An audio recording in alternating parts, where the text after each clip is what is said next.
guys, what is it today? Welcome to Tutorials with Stephanie on this cold day, and we are talking about editing and how you should pace yourself when you edit to get to that next cut.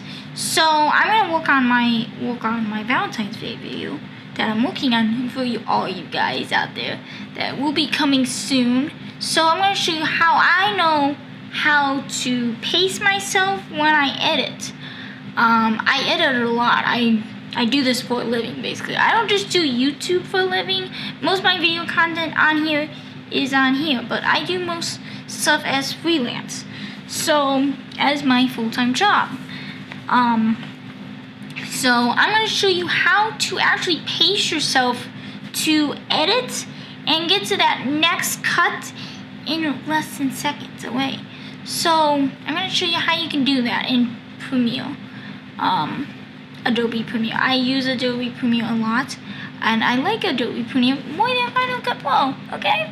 Because Final Cut Pro, they don't know how to pace yourself when you edit. Because you're using Final Cut Pro, you're using a magnetic timeline, and Premiere, you don't really have a magnetic timeline. It's more like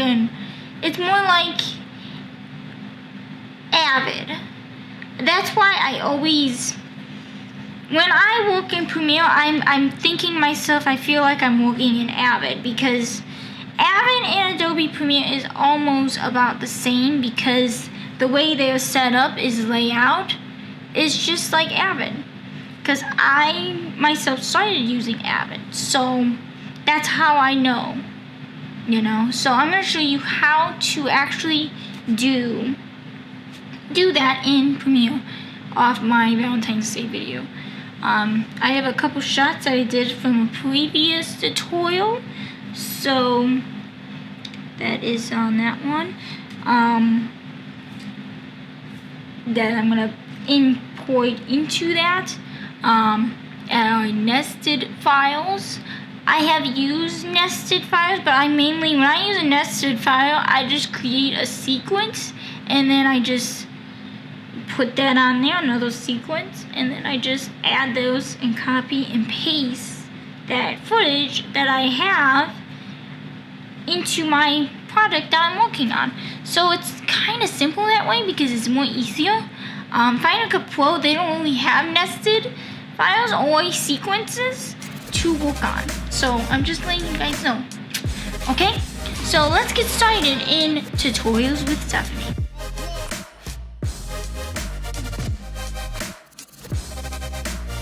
I have these two shots that I did in my previous tutorial with a clock and a coffee thing. So I'm going to just highlight them, edit, copy into my Valentine's Day video because it's simple, you know, because this is a nested file, but it's not a nested file because it's a sequence file. Sequence and nested about the same thing. You know, same thing.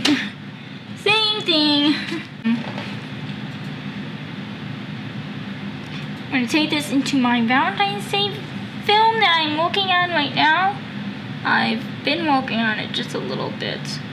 And when I take something into here, I always put the audio in that and the footage of what track I'm actually importing this on. So I'm going to use the V4 and the V3 tracks because I always add tracks more to it. So I'm just going to edit, paste. I always lock my tracks whenever I'm pasting something into a file. So I have that on here, so I'm just going to unlock these.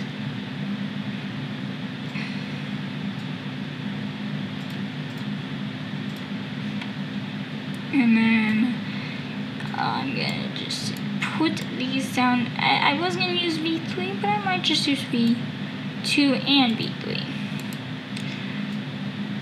So yeah, that's how it is. Pace yourself. This is what you mean by pacing. Means you gotta line it up regularly to your shot. That's my tip for you. So when you're trying to edit something, like if you're trying to edit this clock thing, you just, I'm gonna mute the audio because I don't want you guys to know my audio. Yeah, playback, just do a playback and then it zooms out. You get coffee, and then a little snowy, and then you start your day of that. And then you begin starting to type on your computer. Might change a couple things on that. Yeah. Eating chocolate. So, and then that's how you pace yourself. When you're pacing something on fire like that. Ugh, good grief. Dear President Trump, I don't want to know about your text messages on Nancy Pelosi. So basically, when you pace yourself when it's video editing on Premiere, or if you're in Avid, you gotta just try and play back all the footage to make it look like a story is coming in place. So that's how I always pace my cut, is I pace myself onto the timeline, and I just think of the story that I am trying to tell with the footage that I have, to get to that white cut and to actually turn it into a story. A lot of YouTubers and a lot of media professionals, they always say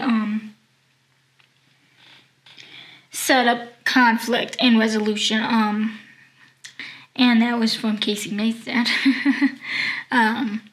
But I try not to do that way. I always, when I set up something in conflict and resolution, I always start from beginning, middle, end. Because you're looking at the timeline as the beginning. When you pace yourself onto turning something into a story, you're looking at yourself at the beginning, and then the middle of the timeline, you're trying to figure out, what's my next shot? What should the middle of the scene of the story, or the film, or the TV show be? And then you're trying to set up for the ending. How are you going to solve the ending? If it's a mystery, you're going to solve something. Or if it's a drama, or if it's a sports event. A lot of sports highlights, they don't really do much stories. Some sports highlights, they do stories, but if you're trying to do a sports highlight for, I don't know, LeBron James did a slam dunk during the Cavaliers of the NBA Finals. He did this amazing dunk shot. You want that shot in there, so, and you're trying to tell a story. Which I would do is I would just do a shot of Cleveland, since that was the NBA Finals of that, and then just make it more, and then mimicate it over. Yeah, that's what I would do, but I'm just using an example.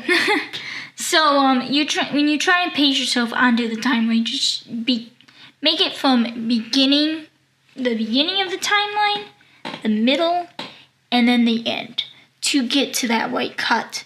And then just play back it and then see if it looks good. If it doesn't look good, just pace yourself again. It matters on the pace, and it matters on the setup of the shot that you're trying to make for that video. So yeah, that is pretty much it.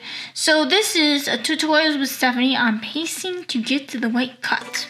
So make sure you follow me all of it of @StephanieSlide, and see ya, peace, bye, and subscribe.